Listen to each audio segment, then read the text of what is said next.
Halo saudara, apa kabar Anda hari ini? Mudah-mudahan sehat dan terus bersemangat. Berita Banten kembali hadir untuk menjumpai Anda. Bersama saya, William Revaldo Ali, sejumlah berita menarik seputar Banten akan kami sajikan untuk Anda. Berikut 3 berita utama hari ini.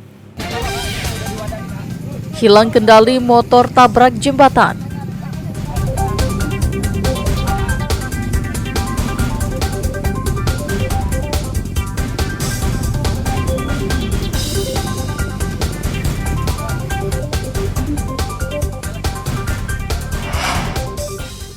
Sakit hati ke orang tua, gadis 7 tahun tewas dibunuh.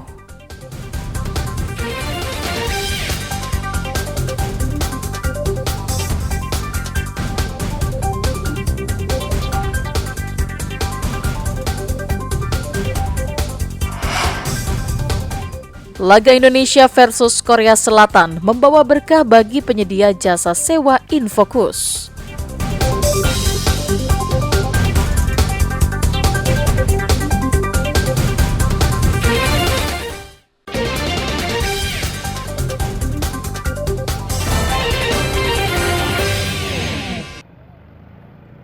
Diduga hilang kendali saat berkendara, seorang pengemudi sepeda motor menabrak jembatan dan tewas di lokasi kejadian.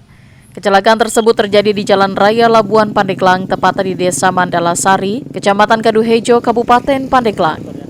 Kecelakaan bermula saat korban bernama Romdoni mengendarai sepeda motor dari arah Labuan menuju Pandeglang dengan kecepatan tinggi. Korban awalnya akan menyalip truk yang melaju di depannya. Namun kecepatan yang cukup tinggi justru membuat korban hilang kendali dan menabrak pagar jembatan. Akibat keras benturan, korban sempat terpental dan menghantam aspal cukup keras. Dia itu kan nyalip mobil dari arah sebelah kiri, kecepatan terlalu tinggi, bawa sepeda motor yang jauh, dia nabrak ini nih, jembatan ini. Jadi si korban ini jadi mental kena ini. Kena aspal? Kena aspal langsung. Oh. Itu aja. Lalu meninggal dunia Pak ya? Ya?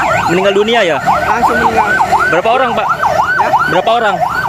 Cuma satu? Oh, berarti kecelakaan tunggal ya Pak? Ya, betul.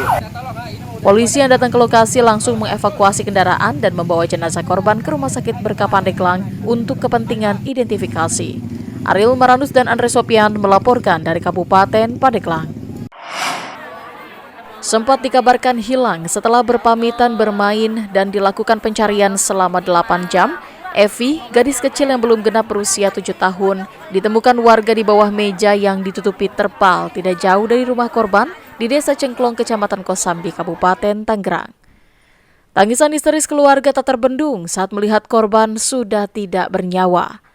Usai dinyatakan meninggal, korban langsung dibawa polisi untuk diotopsi karena meninggalnya korban terlihat janggal. Dan benar saja, berdasarkan hasil otopsi, korban meninggal akibat kesulitan bernafas dan ada benturan benda tumpul di bagian leher. Usai menjalani otopsi, anak kedua pasangan Winta dan Imah langsung dikebumikan di tempat pemakaman umum yang tidak jauh dari rumah korban. Sebelum ditemukan, kedua orang tua korban sempat panik mencari keberadaan anaknya sambil meminta bantuan warga untuk ikut mencari. Dibawa ke rumah dulu, katanya kan saya disuruh pada pulang dulu. Sebelum saya sampai ke rumah, nah saya ditelepon lagi, suruh jangan ke rumah, langsung ke RS Bun. Oh, ke RS Bun? Saya panik lagi Pak. Setelah itu saya nyampe, nggak taunya saya udah nggak ada. Berdasarkan hasil penyelidikan polisi, pelaku pembunuhan ternyata merupakan bibi korban.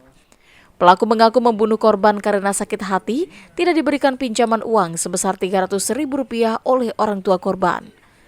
Di masyarakat bahwa ditemukan korban saudari Evi ya meninggal atau enggak ditemukan tertutup terpal ya,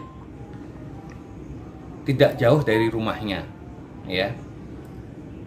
Kemudian pada saat dicek, yang bersangkutan ini sudah pucat dan tidak ada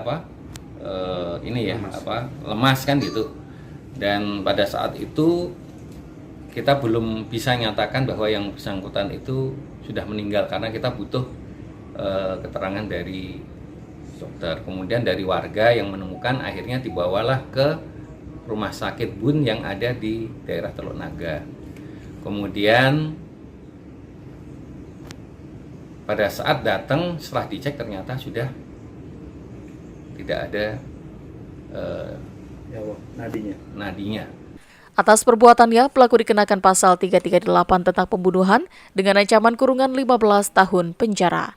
Ariel Maranus dan Taufik Saleh melaporkan dari Kabupaten Tangerang. Penampilan memukau tim nasional sepak bola dalam penyisihan grup di ajang Piala Asia U23 membuat masyarakat Indonesia bangga.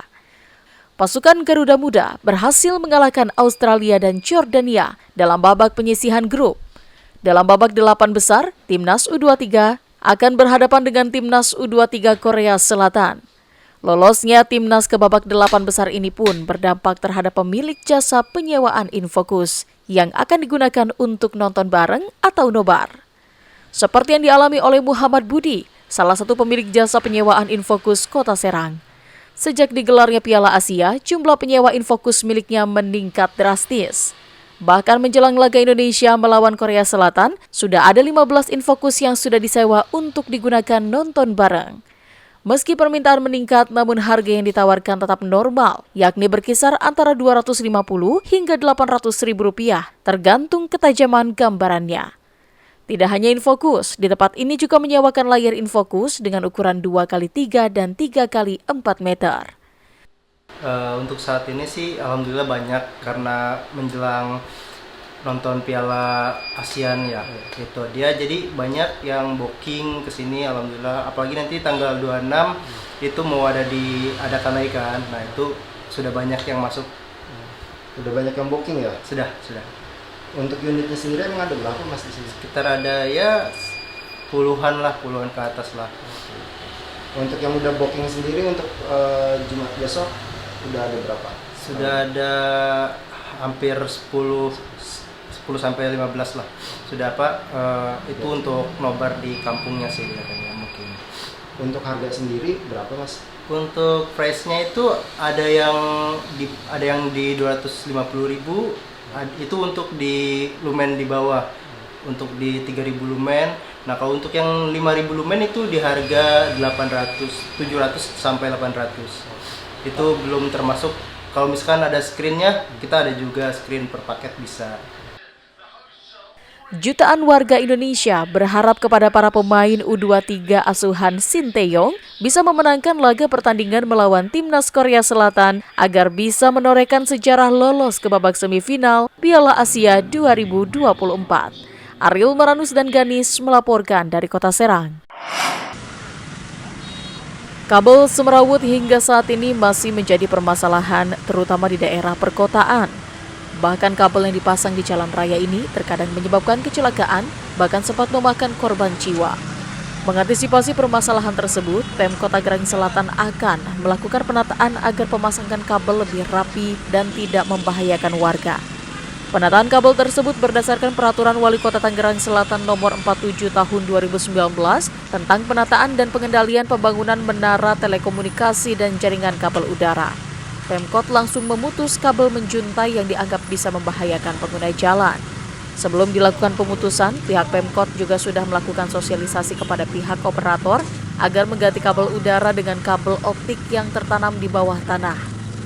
Pemutusan jaringan kabel udara dilakukan di sepanjang Jalan Raya Ciater, Jalan Musyawarah, Jalan Menjangan, dan Jalan WR Supratman, Kecamatan Ciputat. Pada tahun ini, kami, pemerintah Kota Tangerang Selatan, bersama dengan Abjatel, Asosiasi Pengusaha Jaringan Telekomunikasi, kembali melakukan penertiban atau perapihan kabel-kabel udara yang ada di Tangerang Selatan. Ada 5 titik untuk tahun ini. Setelah tahun 2023 yang lalu ada 3 ruas jalan yang sudah kita lakukan, termasuk di Jalan Ciater Raya ini. Nah, tahun ini ada 5 titik ruas jalan yang akan dilakukan. Ya, mudah-mudahan bisa semua kabel-kabel udara ini kita rapikan untuk dimasukkan ke dalam sabdak. Rencananya setelah melakukan penataan di 3 ruas jalan, penertiban juga akan dilakukan di beberapa lokasi lain di wilayah Kota Tangerang Selatan. Ariel Maranus dan Syabudinatar melaporkan dari Tangerang Selatan.